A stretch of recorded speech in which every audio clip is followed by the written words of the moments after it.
I know that you don't drink these. I know this, but I'm gonna get you Rye today because it's Friday. You got off from your job and you ain't got shit to do.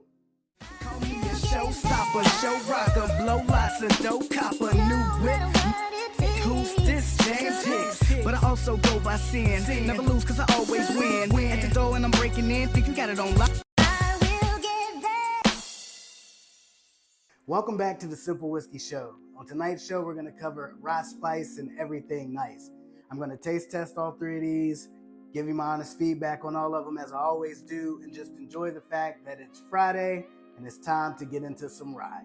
This Old Ezra comes in at 57% alcohol by volume, 114 proof. Ezra Brooks is distilled using the highest quality ingredients, aged the old-fashioned way and charcoal filtered to deliver a beautiful, mellow flavor and smooth finish. Old Ezra 7 Straight Rye. This was the first drop purchase since I've been collecting. When I first got into the store, I got there way later than everybody. I was unfamiliar with the process, had no clue that as soon as you get the alert, go to the store, otherwise you're gonna miss out. So when I got there, the only thing that was left was this. But one of the guys in line was like, I'm glad this is what's left. This is what I actually came for. So he gave me the whole rundown on rye spice notes and how it gives you that little bit of cinnamon and just the overall profile of rye whiskeys, because I hadn't had one. So me being me, again, I said, okay, let's go in and give it a try. I picked the bottle up. I think it was about 80 bucks here in Virginia. But again, it was a drop purchase and I haven't seen it since.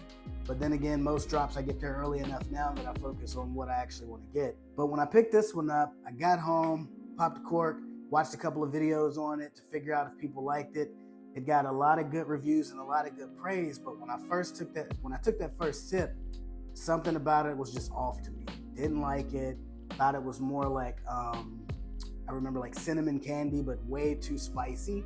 So for me, I was like, oh my gosh, I can't believe I bought this bottle. But that goes to one point is obviously try things new, but it's better to experiment on something that's gonna be an $80 bottle. If you see it out in the wild, whether you're at a restaurant or at a bar and you see it, then take a sample of it there. So I learned my lesson with my very first drop purchase.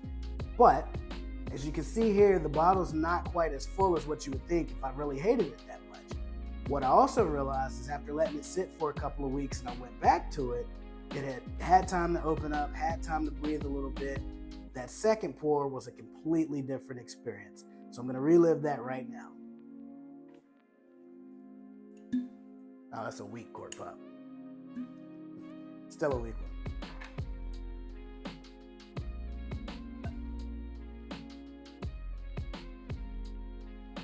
First sip of the night, so hopefully not as spicy as I remember, but we'll see.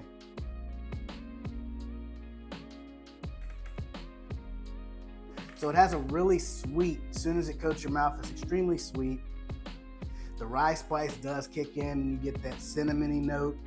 It's almost like coffee cakes that you get. It has the cinnamon on the top, a little bit of the sugar. It's sweet whenever you take that first sip. The nose on this one's definitely,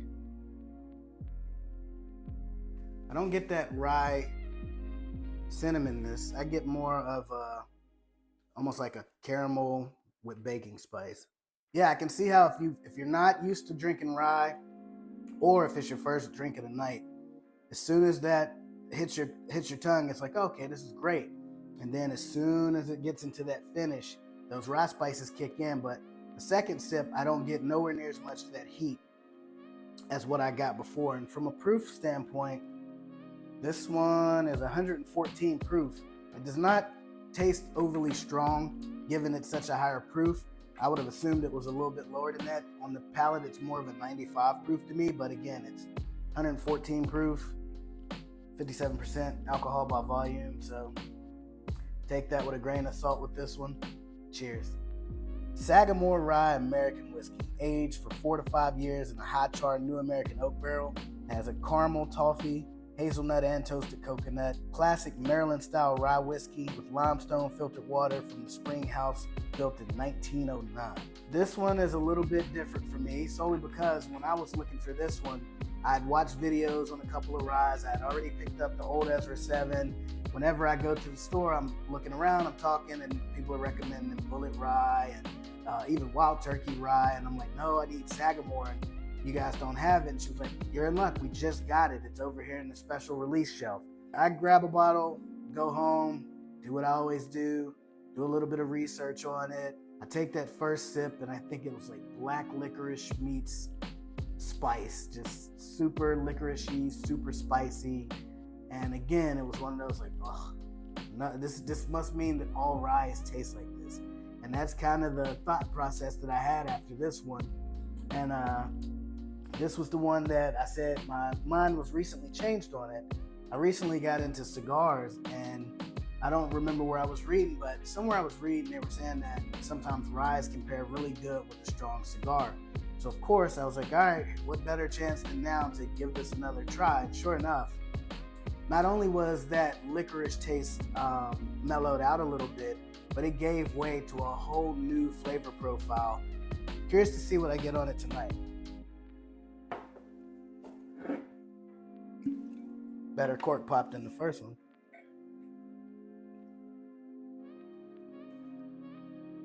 All right, good old Sagamore Rye. Oh man, the smell of that is a lot different than the old Ezra 7. The smell on this one gives me more of a, almost like a syrup that's been dried on the plate. It's like a real prevalent syrupy smell. Very sweet. I now can get a little bit of the cinnamony rye spice. At least to me, it's always cinnamony. For somebody that has a more advanced palate, drop something in the comments and let me know what you get when you drink rye. Oh yeah, it's still that licoricey, stronger licorice than what it was with the cigar, obviously. It's very interesting. So for me, it's more of a, like the rock candy that's on your grandmother's table.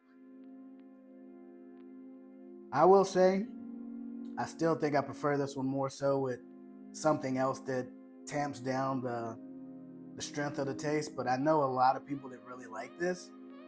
Maybe it's just not my cup of tea. Overall, I like the old Ezra 7 better. Knob Creek Single Barrel Rye is a 115 proof, unblended small batch rye whiskey that boasts a dark, rich amber color. This product comes from a one-of-a-kind barrel selected exclusively for Virginia by the Virginia ABC. This was actually an ABC single barrel batch select store pick. 115 proof on this one, whereas the regular I think is 100 proof. Barreled June 13th, 2016 and selected January 31st of this year. So of the three up here, two of them were drops. You got this one and you have this one. This one, I had already got a Knob Creek 12 and really enjoyed it. So when I went in and they said, hey, we have our store pick of the Knob Creek Rye, I think the drop had happened and this was like 3 or 4 days later. I got the Knob Creek 12. I went ahead and got this one. From a price perspective, this one came in at around $60 here in Virginia. Again, it's a store pick, so I'm not sure what the traditional 100 proof bottle goes for. They also don't stock that on a regular basis here. But this one was one that I got a little bit later in the hunt. So by the time I got to this one, my palate was a lot more advanced. I had already experienced these two ryes. I had a better understanding as to what to expect going into a rye. So for me, this one was a lot smoother sailing. So let's give it a shot.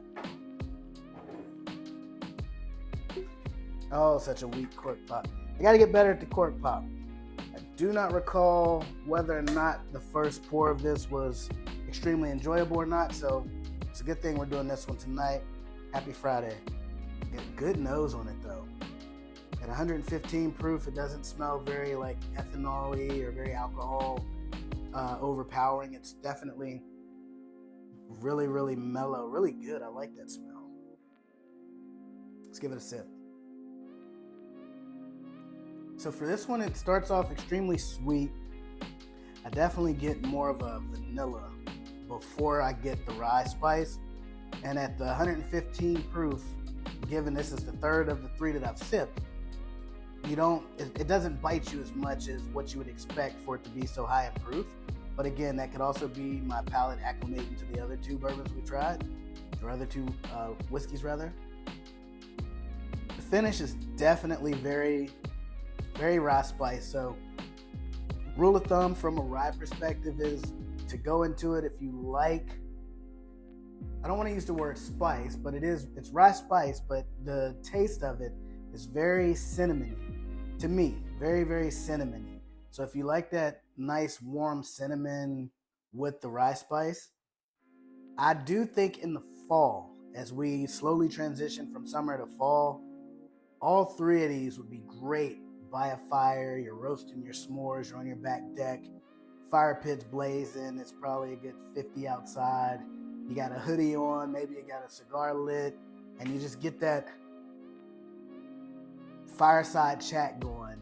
You got all of your buddies around the fire, all of your girls around the fire for the ladies, and you just get something that gives you that warm hug. Maybe, heck, I bet everybody that likes pumpkin spice lattes probably loves ryes. No offense to either or, but I can tell you that ryes have not been my thing, but I do want to continue to dig further down this path that is Rye Whiskeys. All right, so there you have it, Rye Whiskey lovers. Rye spice and everything nice. A little Friday Rye-Day reference at the beginning of the show. At the end of the day, go after what you love. If you want to see more content like this, please like, subscribe, turn on your notification bell so you get updates when I upload videos. Take care. Keep it simple.